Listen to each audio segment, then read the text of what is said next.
Hey everyone, Danny here. Before we get started, just a quick disclaimer. This video is for educational and entertainment purposes only. I'm not a doctor, so please don't take this as medical advice. Okay, let's talk Vyvanse. It's 2025, generic versions are finally out there, and yet so many of you are still struggling to afford this medication. We keep hearing about rising healthcare costs, and Vyvanse is a prime example of how frustrating this can be. In this video, we're going deep on Vyvanse prices. We'll look at why it's still so expensive, even with generics, and most importantly, we'll explore some ways you might be able to save money on your prescription, because no one should have to choose between their health and their bank account. Let's get into it.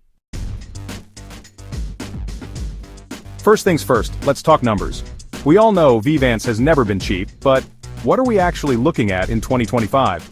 Well, if you're still on brand name Vyvanse, a 30-day supply could still be setting you back anywhere from $300 to $400 depending on your dosage and where you live. Now the good news, sort of, is that generic Vyvanse, also known as lisdexamfetamine, is finally available.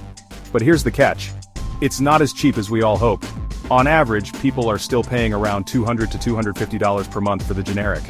I know, it's frustrating. Generics are supposed to be the more affordable option, right? So what's the deal? We'll get into that in just a bit. But first, let's acknowledge the very real impact this is having on people. Imagine having to budget an extra $200 to $400 every single month just to be able to focus, to function, to essentially live your life. For many people, that's rent, groceries, or even putting gas in their car. It's not just about the financial burden either, it's the emotional toll it takes. The stress, the anxiety, the feeling of being trapped because you need this medication to manage your ADHD, but it feels like the system is rigged against you. And that's the thing. It's not just about individual choices or budgeting. It's about a system that often prioritizes profits over people. It's about the pharmaceutical industry, insurance companies, and a whole lot of complex factors that contribute to these outrageous prices. But hey, I'm not here to just complain, I want to help you navigate this. So let's dig a little deeper and try to understand why Vyvanse is still so expensive, even with generics on the market. Okay, so let's talk about generics.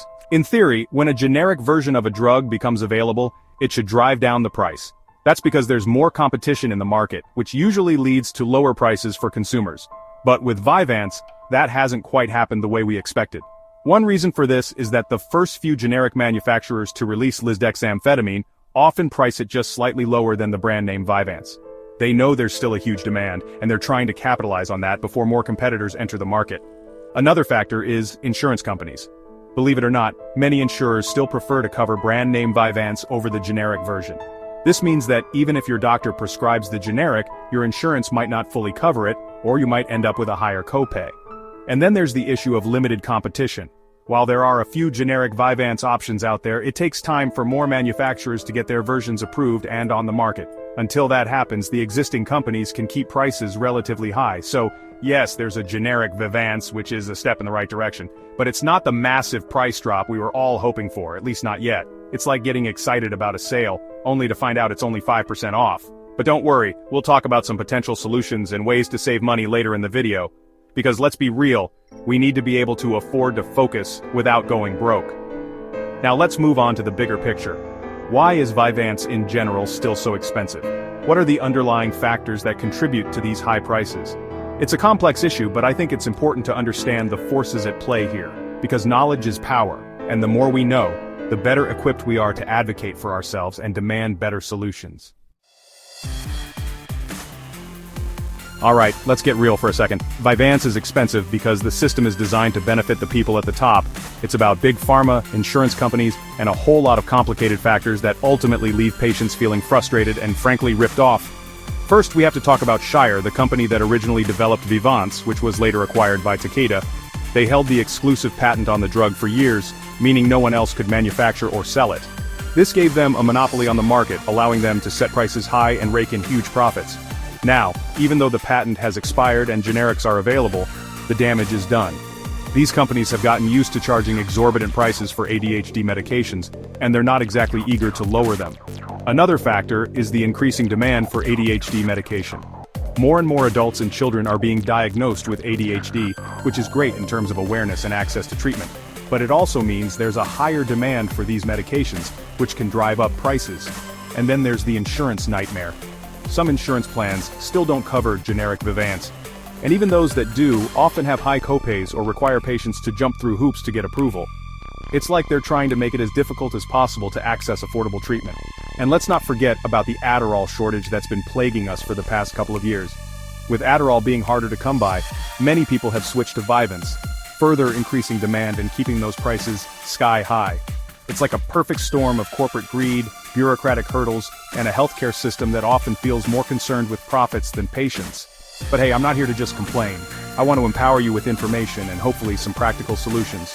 So, in the next chapter, we're going to talk about ways you can potentially save money on Vyvanse in 2025. Because you deserve access to affordable treatment, and I'm here to help you navigate this frustrating system.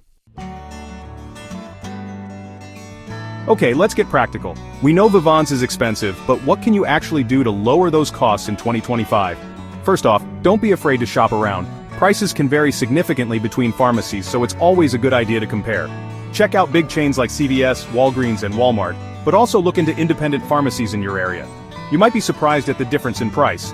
Next, become best friends with prescription discount apps and websites. Seriously, these can be lifesavers. GoodRx, Single Care, and even Mark Cuban's Cost Plus drugs are all worth checking out. They often have coupons or negotiated prices that can save you a significant amount of money. Speaking of coupons, see if you qualify for a manufacturer coupon from Takeda. They still offer savings cards for eligible patients, which can help offset the cost of brand name Vyvanse. It's worth a shot, right? And if your doctor is open to it, ask about alternative medications. Adderall XR, generic Dexedrine, or even Wellbutrin might be more affordable options depending on your specific needs and how your body reacts to different medications. Now this is important, always ask for the generic version of Vyvanse, which is lisdexamfetamine. Even if your insurance doesn't fully cover it, it's likely to be cheaper than the brand name. And the more people who request the generic, the more pressure it puts on insurance companies to start covering it adequately. Bonus tip. Some telehealth providers may offer Vyvanse at lower costs. Just make sure to do your research and choose a reputable and licensed provider. Look, I know it's frustrating to have to jump through so many hoops just to afford your medication, but hopefully these tips can help you save some money and ease the financial burden, at least for now. In the final chapter, let's talk about the future of Vyvanse prices. Will they ever actually go down? Let's discuss. So, the million-dollar question, will Vyvanse ever become truly affordable? Well, it's complicated. There's no easy answer. But let's look at some potential scenarios. One thing that could drive prices down is increased competition in the generic market. As more manufacturers get their versions of lisdexamfetamine approved, we should see prices start to drop. However, this takes time, and there's no guarantee how quickly it will happen. Another factor that could influence pricing is insurance coverage. If more insurance companies start favoring generic Vyvanse and offering better coverage, it could make a big difference for patients. But again, this relies on insurance companies prioritizing affordability, which isn't always a guarantee. And then there's the power of public pressure. The more we talk about these issues, the more we raise awareness, the more likely it is that something will change.